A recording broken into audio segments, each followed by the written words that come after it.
First impressions, wrong assumptions. Marisol stepped off the shuttle with a bright smile and a backpack that had seen more repairs than most ships' hulls. Paxilon Prime greeted her with warm light, low gravity, and 1,000 curious eyes. Vendors sold sweets that floated in little jelly orbs. Band drones hummed through the air and banners rippled with soft ions. The Galactic Unity Games were a festival of peace, and people liked to say that peace required soft voices. They took one look at Mara's small frame, her round cheeks, and the way she waved at every child, and they decided that humans were made for soft voices. She heard the word cute at every turn. It came in the trill of a Paxilon fruit seller who pressed a candied spiral into her palm and chirped at the sight of her dimples. It came in the click of a Sarthi guard who leaned down to check her badge and tapped his armored helmet like she might be scared of it. It came in the nervous laugh of a Zell medic who asked whether human bones needed special pads in low gravity because human bodies looked fragile. Mara took it all with the same steady smile. She was not a diplomat and not a soldier. She was an engineer who liked broken things because broken things could be fixed. Her delegation moved through the parade route with a calm pace. The street was a wide ribbon of white stone set with glowing threads that guided the marchers forward. Tall Paxilon buildings curved like shells on either side. Each face hung with screens that amplified cheers in gentle waves. Above the route, a demonstration column rolled along a high terrace where the local security guild showed off its equipment. Mara watched a grav tank drift like a silver beetle in clear air. It looked light as a dream in this gravity, and the crowd clapped when it pirouetted around a tower spire. Mara did not care for the word cute, but she understood why it stuck. Humans wore their feelings on their faces. They laughed loud. They cried with strangers. They sang as if every room was a campfire. She had grown up on a cooperative farm dome on Ceres where the air was thin and the work was heavy. The elders taught her that heavy work was good work and that a strong back was a quiet kind of love. She kept that lesson close as the parade flowed forward. She noticed the way the tank's stabilizers pulsed too fast. She noticed the twitch in the pilot's hands. She saw a maintenance drone buzz nervously near an access panel and then dart away as if spooked by a shadow. A tremor rolled across the terrace. People lifted their eyes with a ripple of questions. The silver tank dipped on one side. A low growl shook the air as its field anchors bit too hard and then slipped free. The machine slid sideways and clipped a guide rail. The tap sounded harmless, like a spoon against a cup. But the mass kept moving. A barrier gave way. Screams rose in high notes from the closer balconies. The tank fell from the terrace with a slow and awful grace, like a star that had forgotten how to be light. The crowd broke. Stalls toppled. Jelly sweets burst and glittered like rain. The grav tank struck the street and skidded, its hull throwing bright sparks. It slammed into a line of parade pylons and crushed them flat. People scattered in every direction. Orders crackled across the public safety band. Lockdown protocols engaged and then glitched as competing systems tried to take control. The tank settled with a hard tilt against a marble bench that cracked like ice. The bench had been a family's resting spot a breath before. Now a little Paxilon child was wedged under the tank's sloping side, eyes wide, mouth open. Sound, lost in the roar, security halted at the first ring and called for heavy lifts. The request bounced through channels and returned with a time that was too long. The rules were clear. Do not approach an unstable military vehicle. Do not risk civilian lives with unapproved contact. Do not touch the hull while the core safed itself. Mara listened to the rules. She listened to the child's thin gasps. She moved, her boots found traction on powdered stone. She slid on one knee and pressed her shoulder under the sloped rim of the tank's armor. Heat rolled off the metal in. A steady wave and the smell of ionized air bit at her throat. She braced her feet against a cracked pylon. The surface dug into her boots. Her hands searched for a lip and found only smooth plating until her fingers traced a maintenance seam, no wider than a thumbnail. She made a fist against it and took breath after breath. The world narrowed to the simple math of force and angle, and timing. Mara had done this kind of math her whole life. Lift the water drum while the floor shifts. Brace the hatch while the dome flexes. Hold the beam while a friend sets a bolt. In low gravity, the numbers felt like mercy, but mass was still, Mass. She pushed once and felt nothing move. She pushed again and the seam bit into her glove. Her shoulder burned. Her back sent up a warning flare. The child's eyes locked to hers and held there as if a line had been thrown between them and pulled tight. She dug her boots deeper and drove through her legs, muscles bunched in a chain from her soles to her jaw. The tank did not care about her effort. It cared about leverage. Mara changed the angle by the width of a coin and felt a give, small as a heartbeat. She pushed into that give and made it larger. Pebbles slid. Metal sang with a low note. The tilted hull rose a finger's width and then two. A rush of air kissed her face as crushed space opened. A guard shouted for her to stop. Another voice rose with a curse and then went silent. The street sounds blurred into a single long tone. Mara did not stop. She stood under the tank like a brace and lifted with all the quiet love she had learned on Ceres. The hull came up past her knee. The child's parent reached in with trembling hands. Mara held the weight a moment longer and then longer still until she heard a clear voice say, "I have her," and felt small fingers slide free. She lowered the tank inch by inch until it kissed the broken bench again. Her arms shook. Her breath came, fast and hot. She stepped back and the crowd's silence broke like a wave against stone. Cameras had caught every second. Somewhere far above, a commentator struggled for a word and found only the one the galaxy had used all day. The word sounded different now as it passed from mouth to mouth and screen to screen.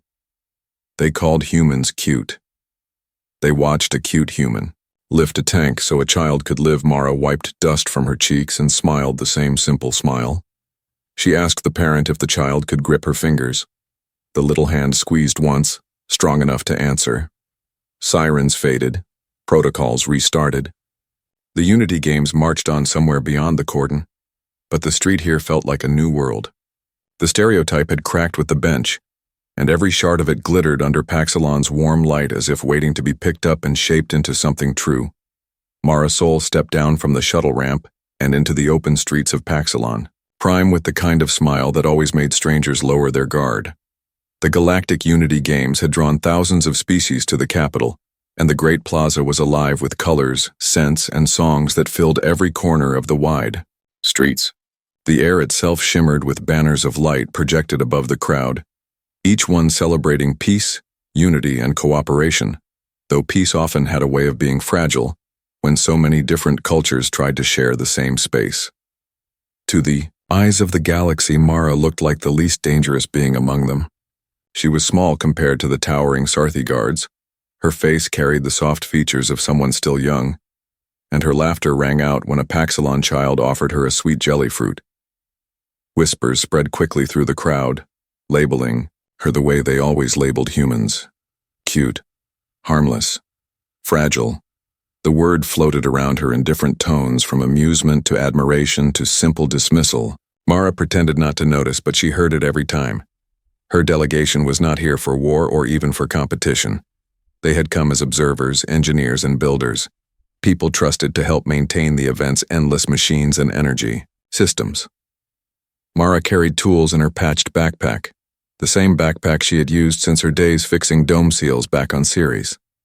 She was proud of the repairs she had stitched into it by hand, because she believed that everything broken could be made whole again with enough effort. That was her purpose here. Or so she told herself as she walked the smooth path that cut between balconies filled with cheering citizens. Every alien she passed bent down as if to speak to her on her level, smiling with indulgent patience, convinced that the little human was nothing more than a guest brought along for show. Mara let them think it because she was tired of arguing against the stereotype. The parade stretched far ahead, lined with glittering stone that reflected the suns above. Overhead, the security guild displayed their pride and strength. A grav tank, the size of a transport bus, drifted along a terrace, polished hull gleaming like silver, stabilizers humming in clean rhythm. The crowd clapped when the pilot spun the machine into a slow pirouette between towers. It was meant to be a demonstration of grace and control, a reminder that Paxilon technology kept the games safe. Mara watched with the eye of an engineer, rather than a spectator. She noticed the subtle, irregular flicker in the stabilizers. She noticed the drone that zipped to a maintenance panel as if nervous, only to dart away as though sensing something wrong. She frowned but said nothing. The tremor came a moment later. A vibration rolled across the terrace, small enough that many thought it was part of the show. The grav tank dipped suddenly on its left flank, anchors overcorrecting and then releasing. A sound like a giant's growl filled the air as the machine lost balance. The crowd gasped and Mara's stomach sank. The massive shape slipped from the terrace with agonizing slowness, a silver weight falling toward the street. Panic spread through the plaza. Vendors abandoned their stalls. Banners collapsed. The grav tank slammed into the stone road with sparks and smoke, crushing a line of glowing pylons. Screams echoed from every balcony. When the smoke thinned, Mara saw what others had already begun to cry about. The tank had crashed against a marble bench where moments earlier a family had been seated. Most had fled in time, but a small Paxilon child remained trapped, half hidden under the sloped armor. The child's thin arms pushed weakly, but the weight was impossible to escape. Guards formed a line around the wreck and shouted for heavy lifts, but the protocols demanded caution. No one was allowed to touch an unstable military vehicle while its core powered down. The answer came through channels that a lift team would arrive soon. Too late. The child's breaths came faster and faster. Mara moved without waiting. She dropped her backpack, ignored the protests of the guards, and pushed through the smoke. The heat from the tank washed over her face. She crouched low and pressed her shoulder against the tilted armor, searching with her fingers for any edge she could use. The surface was almost seamless until she found the narrow line of a maintenance seam. She planted her boots against the cracked pylon, drew in breath, and began to push. At first, nothing happened except for the scream of strain running through her body. Her arms trembled, her back burned, and she felt her lungs seize under the heat, but she did not stop. She changed her angle by the width of a coin, and suddenly there was the faintest give. She drove her legs harder, the lessons of heavy farm labor returning as muscle memory. Slowly, impossibly, the tank shifted upward by a fraction. The child's eyes locked with hers, wide and terrified. That look anchored her more firmly than any pylon could. She lifted again, teeth clenched, veins standing in her neck as the mass rose higher. The crowd went silent as if the entire plaza held its breath. Inch by inch, the armor came up until a gap opened large enough for the parent to reach in and pull the child free. Mara held the weight steady until she heard the shout that the child was safe. Only then did she lower the tank back to rest, her arms shaking with exhaustion. She stumbled back, covered in dust and sweat, as the crowd erupted in disbelief. Cameras had caught everything. Commentators choked on words. The same voices that had called humans cute 100 times in a day now repeated the word again, but in a tone filled with shock and awe. Cute had changed its meaning in that single instant. Mara only smiled at the child who clung to their parent's arm and asked in a calm voice if they could still squeeze her finger. The little hand gripped firmly, strong enough to tell her the answer. Around them, the world had already begun to shift, though Mara did not yet know how far the ripples would carry. The plaza had not yet recovered from the shock when the first feeds began to spread through the communication nets of Paxilon Prime. 1,000 angles of crystal cameras showed the same moment in different lights. The human girl bracing herself under a machine meant for war and pushing until the impossible happened. Screens on the towers replayed the lift again and again as if the galaxy could not believe what its eyes had seen. At first, some laughed and called it a clever trick, a staged show designed to entertain the crowds, but when engineers confirmed the tank had weighed several tons even in low gravity, the laughter turned to silence. Soldiers who had sworn oaths to protect civilians were replaying the scene in private quarters, trying to understand how a single small figure had done what entire teams were trained to avoid. Mara Sol wanted none of the attention. She sat on the edge of a fountain near the plaza while medical drones checked the child she had saved. The little Paxilon was frightened, but alive, small chest rising and falling with steady rhythm, now that the danger was past. The parent bowed again and again, offering words in their own language that Mara did not fully understand, though the meaning was clear enough in their tearful eyes. She smiled and told them she was glad the child was safe. then asked if they could both go home soon. Security officers surrounded her with mixed expressions. Some were grateful, others angry that she had ignored strict rules, and more than a few were unsettled. One officer, his armor marked with the crimson stripes of command, asked her to remain for questioning. Mara agreed with a weary nod. She did not feel like a hero. She felt sore and tired, her arms heavy as lead, her throat raw from breathing smoke. She would have been content to go back to her tools and her quiet work, but the galaxy was no longer willing to leave her alone. Within hours, the footage reached the central broadcast net of the Unity games. Millions of viewers across 100 worlds watched the same moment looped in endless commentary. Analysts compared the strength required, pointing out that even with the lower gravity, the feat demanded muscle density and leverage far beyond what most species considered possible. For such a small frame, doctors speculated that humans carried hidden modifications. Politicians raised concerns that Earth might have concealed the true power of its people from the Council. The words turned from awe to suspicion, from wonder to fear. Mara was moved. From the plaza to a secure chamber within the Paxilon Capitol Hall. Reporters waited outside the gates like flocks of restless birds, shouting questions in every tongue.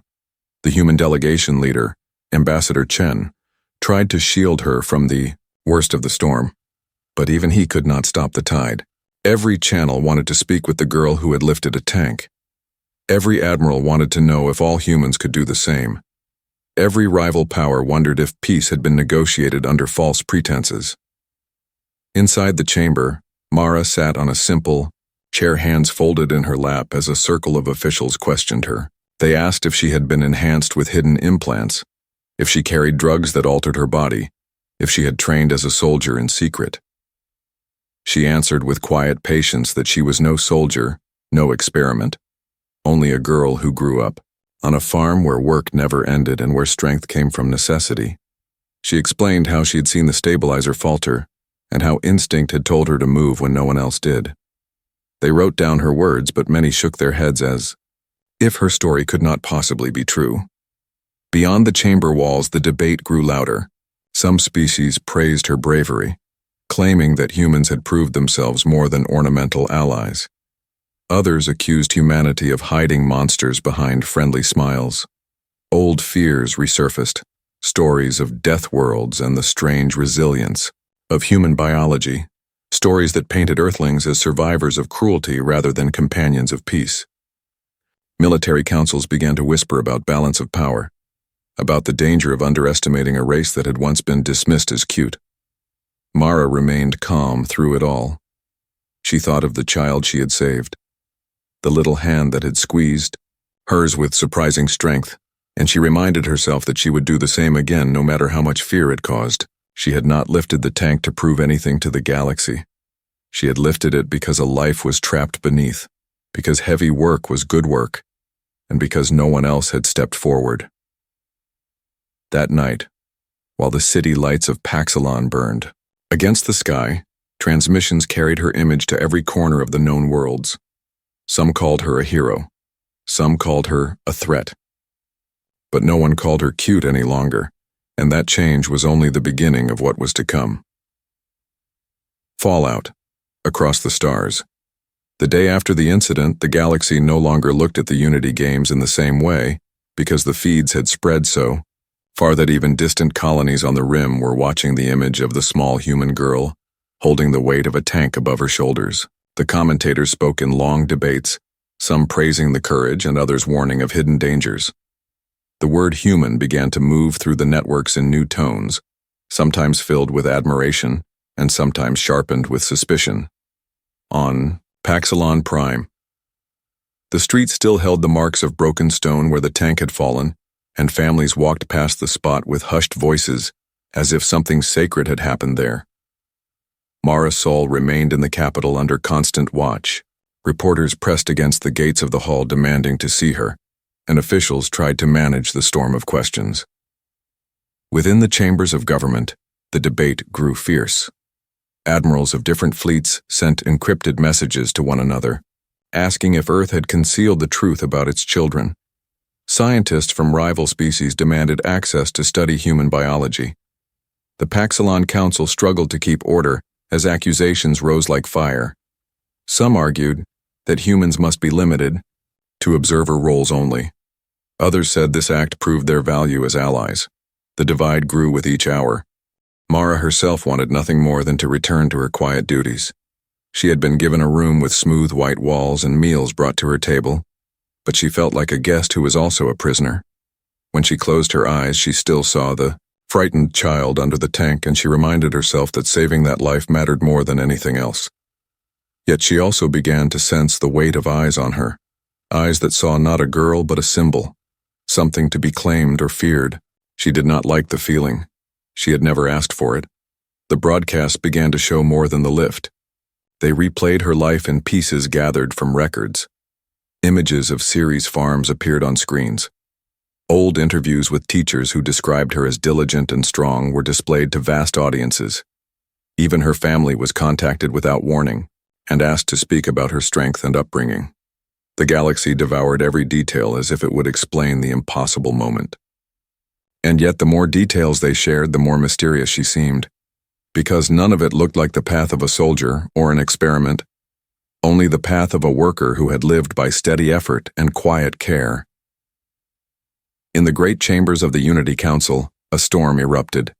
The representatives of the Sarthi military bloc declared that Earth had hidden a dangerous truth, claiming that if one human could lift a tank, then perhaps entire armies of them could crush fleets. They demanded that humans submit to biological testing and restrictions. The ambassador of Earth stood tall and firm, refusing the accusation and reminding them that Mara had saved a child when trained guards had frozen, that her act was one of mercy, not violence. The words echoed, but suspicion did not vanish so easily. Mara was brought before an inquiry where scientists examined her with careful instruments. They measured her muscle density and her bone strength. They tested her blood and scanned her nervous system.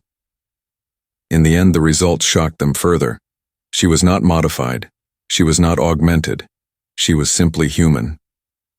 The readings showed resilience higher than average, but not beyond natural limits. When the report was presented to the council, it should have cleared doubts, yet it did the opposite. Some claimed that if one human farm worker could achieve this, then humanity as a whole might be a hidden army waiting for the right moment. Fear whispered in the corners of the chamber. Back in her room, Mara listened to the distant hum of the city and felt both alone and connected at once. Messages arrived from strangers across the stars, some thanking her for her courage, others warning her not to travel beyond Paxilon again. She sat with the weight of the galaxy pressing down and thought about what strength truly meant. To her, it had never been about power or fear. It had always been about lifting when something heavy needed to be moved, about holding when others could not, about choosing to carry the burden rather than letting it crush someone smaller. The galaxy was learning to see humans differently now. No longer were they just the harmless ones who smiled too often and laughed too easily. They were something else, something harder to define, and the uncertainty made the stars tremble. Mara knew the storm had only begun, proof and pushback. The inquiry report should have calmed the fires, but instead it fanned them higher because the truth that Mara was ordinary in every sense shook the foundations of belief across the Unity Council. If she was ordinary, then it meant that any human might be capable of feats others thought impossible, and that thought frightened many who had long dismissed Earth as harmless. Admirals in their silver uniforms whispered of hidden armies, and diplomats tried to frame their fear as reason. The Paxilon press filled the screens with endless arguments about whether the games should even continue, while the shadow of one act loomed over the entire event. Mara remained silent through most of it. She spent her days in the secured compound, rising early and helping the attendants repair broken cleaning drones or tune the humming panels that powered the hall. She could not stop herself from fixing things when she saw them faltering. The guards who watched her began to soften, because they saw that the girl who had lifted a tank spent her free time on her knees with tools, humming to herself as she patched wires. To them, she did not look like a soldier. She looked like what she claimed to be, an engineer who cared about broken things, but pressure from outside would not ease.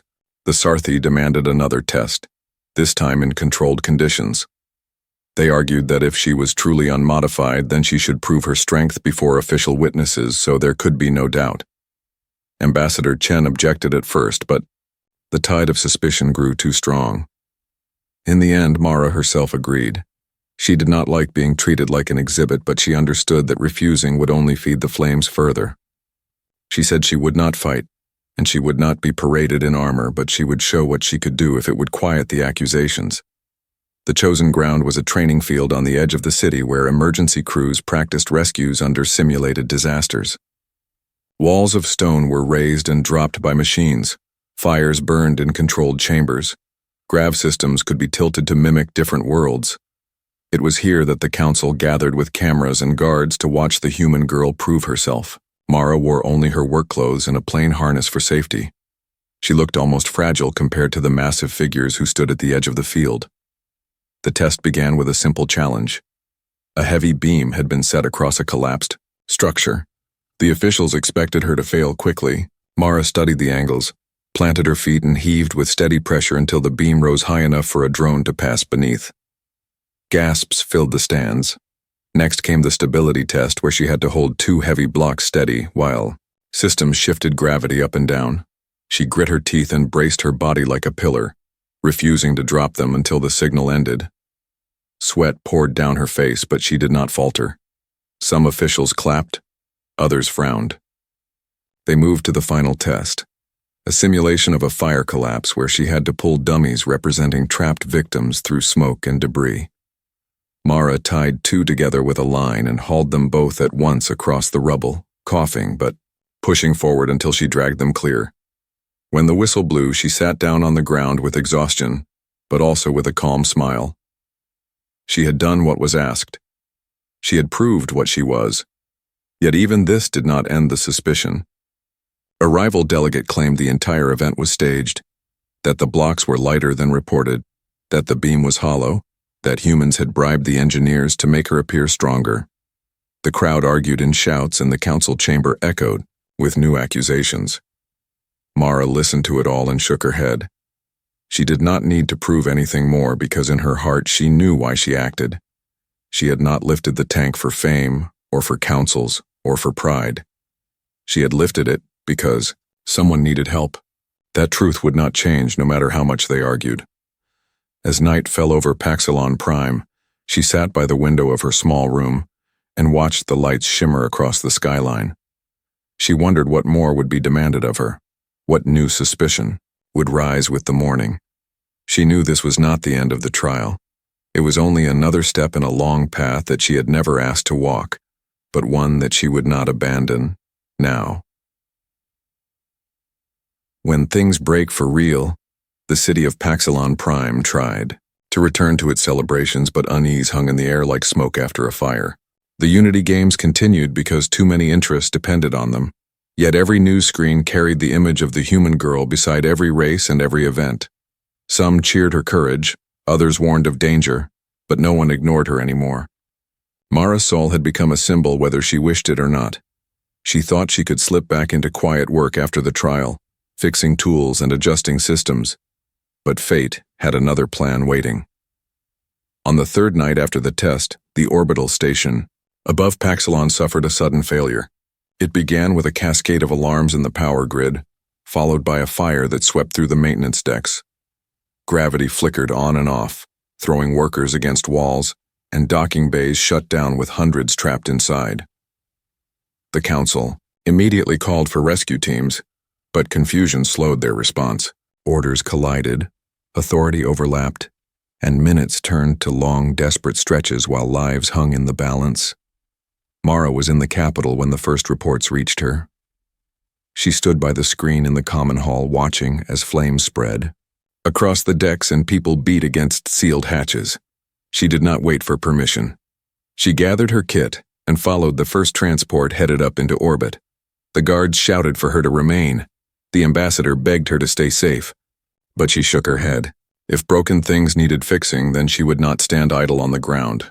When she arrived on the station, the air was thick with smoke and the heat pressed against her skin. Fire suppression systems had failed in several sections, and the station Tilted under partial gravity, making every step a struggle, Mara pushed forward with a mask strapped over her face and a line of tools hanging at her side. She joined a group of Paxilon rescue workers who were trying to clear a collapsed corridor. They stared at her with doubt until she placed her hands under a fallen strut and lifted it high enough for them to drag 3 workers out alive. From that moment, they followed her lead without question. The disaster worsened with each passing hour. Power conduits burst in showers of sparks. Whole sectors lost life support.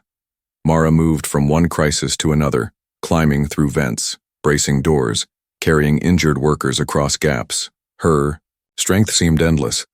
Though her body ached with every action, she refused to rest while others cried out for help. At one point, she found 2 allies pinned beneath a fractured beam, both too heavy for one rescuer to move separately. Without hesitation, she tied a strap around both and hauled them across the floor together, dragging them through smoke until medics reached them. Cameras caught the moment and broadcast it live, feeding the storm that surrounded her name. Near the end of the second cycle, a choice came that would define her even more than the lift of the tank. A section of the station's core threatened to collapse, its stabilizers screaming under strain. If it fell, dozens of people would die instantly. Engineers begged for time, but time was running out. Mara looked at the readouts, looked at the faces of those who still waited for rescue, and knew what she had to do. She anchored herself with cables, braced her body under the leaning structure, and held it long enough for others to escape. The strain was beyond anything she had felt before, but she held because she could not let go, while lives remained in reach. When the last worker staggered past and the emergency team sealed the chamber, Mara released her grip and collapsed to the floor. Her vision blurred, her muscles screamed, but she smiled through the haze because the people were safe. Around her, the crews stared in awe, realizing that this human girl had risked everything not for glory, but because she refused to abandon them. By the time she returned to the capital, the story had already spread across the stars. No one could call it a trick this time. No one could claim the station fire had been staged. The galaxy had seen her stand in the heart of disaster and carry the weight when machines failed. Admirals who had once laughed now watched with wary silence. Citizens from distant colonies sent messages of thanks. And Mara, sitting quietly in her chamber with her hands bandaged and her body aching, wondered how long she could continue to bear the burden of being what the galaxy now believed her to be, the weight of expectation. The aftermath of the orbital disaster left the council divided because some hailed Mara as a savior, while others whispered that humans were becoming too dangerous to remain unmonitored, and that the balance of power in the galaxy could no longer ignore them. Reports streamed in from worlds far beyond Paxilon Prime describing children who survived falls from extreme heights, adults who lifted machinery that should have crushed them, entire colonies beginning to question the narrative they had been told about human fragility. Mara herself tried to find normalcy in the routines she once loved, fixing circuits, checking systems, and repairing tools.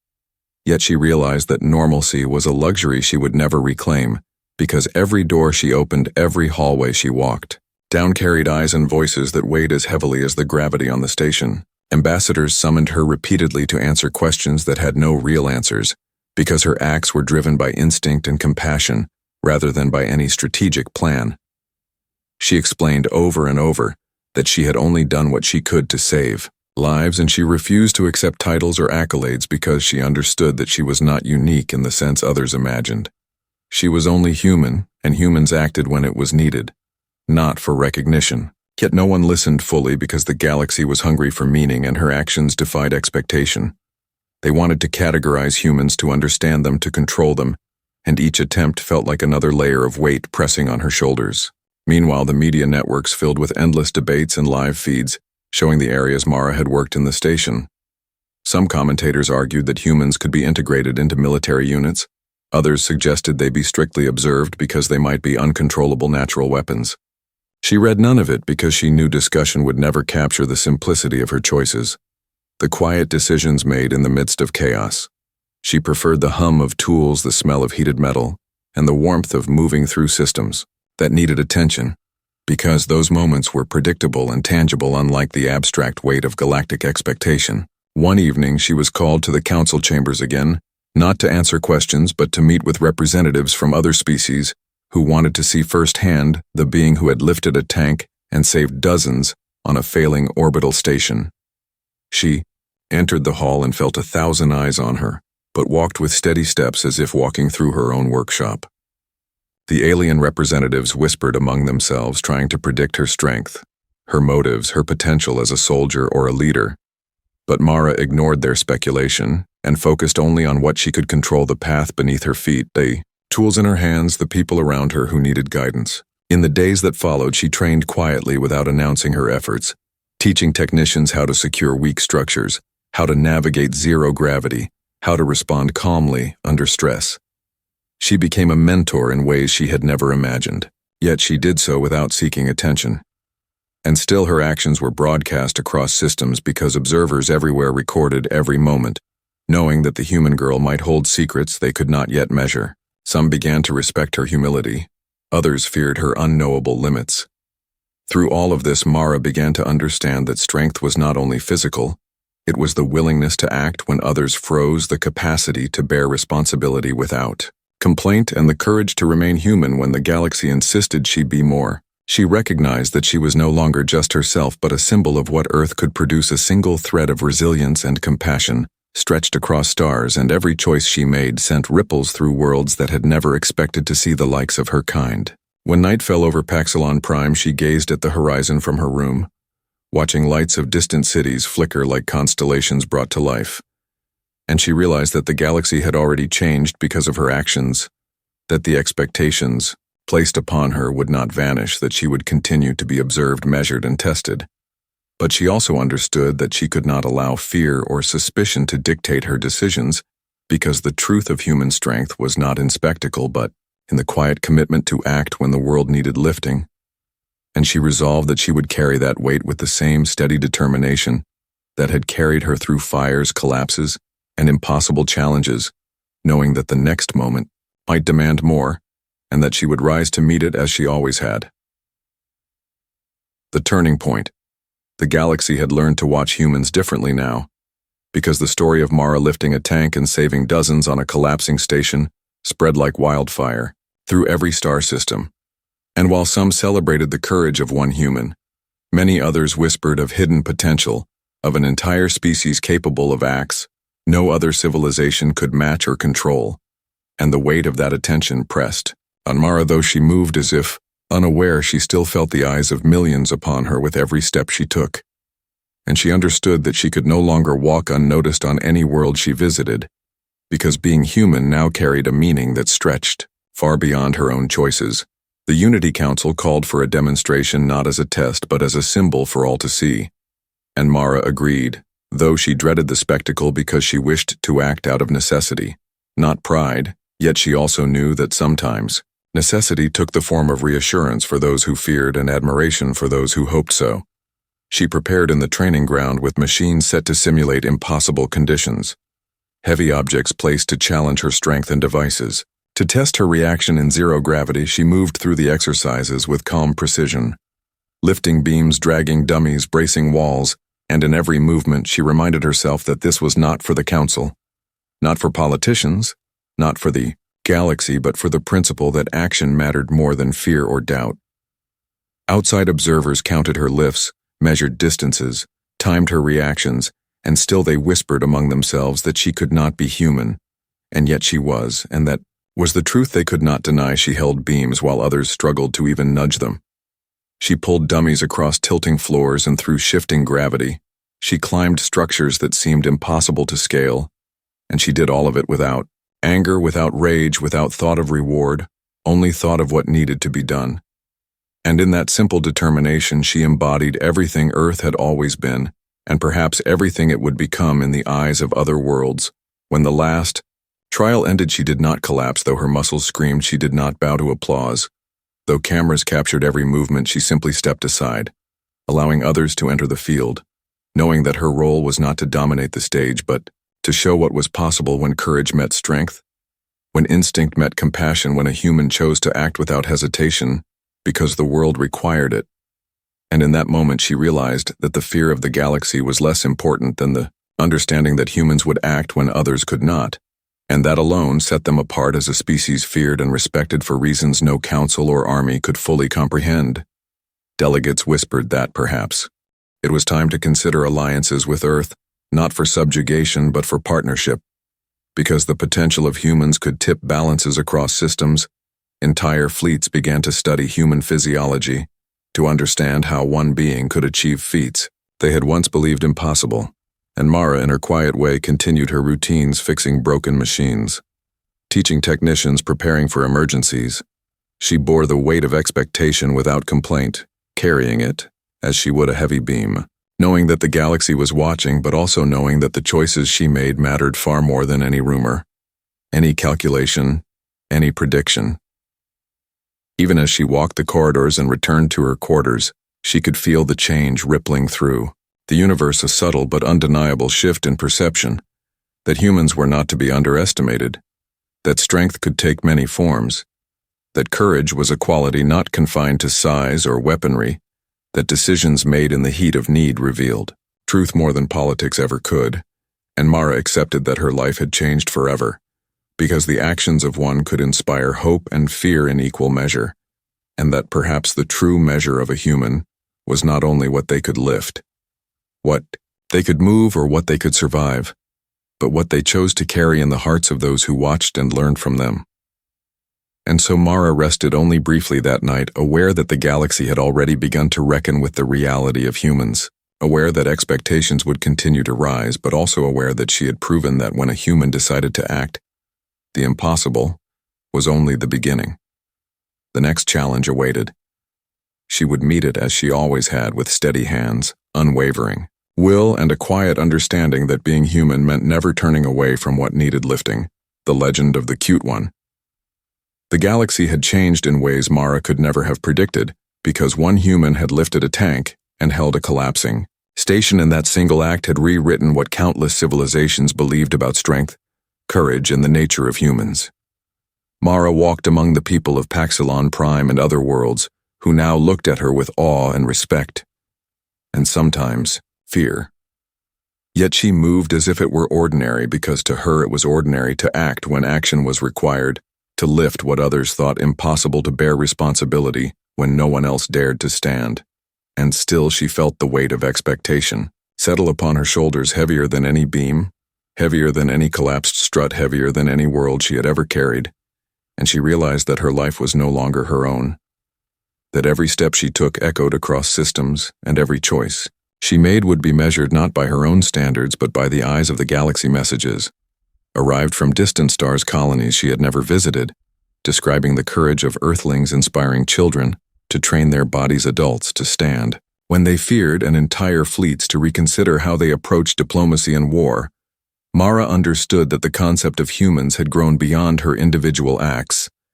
The idea of her kind was now a force in its own right, a living testament to what could be achieved when instinct, compassion, and sheer determination converged, and she accepted that this reality could not be ignored nor contained. She could no longer be just one person. She had become a symbol, a spark in the consciousness of every civilization watching and learning, and she carried that spark with quiet dignity, letting it burn not for glory, but to remind the galaxy that the definition of strength was not only measured in machines, moved in battles, won in forces, commanded, but in the courage to act without hesitation when all else failed. A council meeting called her to speak, yet she did not speak of victory or technique or glory. She spoke of responsibility, of choice, of the power inherent in all humans, to decide to stand or to act when the world needed lifting. She reminded them that strength without compassion was hollow, and courage without action meaningless, and that the greatest power a being could possess was the will to choose what was right, even when the eyes of the universe were upon them and the consequences seemed impossible to bear. She spoke softly, yet every delegate heard her message. Every viewer across systems felt its weight, and a silence unlike any Mara had known followed, a galaxy that had expected spectacle but received truth. That night Mara returned to her quarters, gazing out at the stars that stretched like rivers of light across the void. She thought of Earth, of her friends, of the countless humans who might one day stand where she had stood, who might lift what they believed unliftable, who might carry the weight of worlds. and she smiled because she knew that the galaxy would never see humans the same way again, and she also knew that every act of courage, every choice to rise above fear, every simple decision to help when no one else could, would continue to echo across the stars long after she was gone. And in that knowledge, Mara rested finally, peacefully confident that being human meant that even the smallest could achieve the unimaginable and the cute could be the strongest the end.